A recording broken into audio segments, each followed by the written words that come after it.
morning, everybody. Thanks for tuning in. This is Tom with If This Car Could Talk, and we were at Barrett-Jackson today. This is day one of the sale that goes all week, and we ran into some friends of ours from Canada, and they had brought 5 different cars with them, and one is fantastic. We'll show you this one as well as all the others, but the one we're focusing on right now is a pace car Corvette. And this isn't just any pace car Corvette. No, this is very special. I'll let Paul and Sandy explain why this car is so special and why you need to watch this one and even bid on it.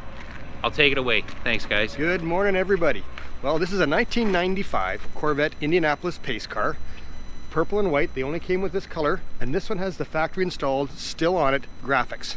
Has 41,000 original miles. It's an automatic car, original Argent wheels, the LT1 tune port injected engine, convertible top. Car is absolutely like brand new, ready for its next new owner.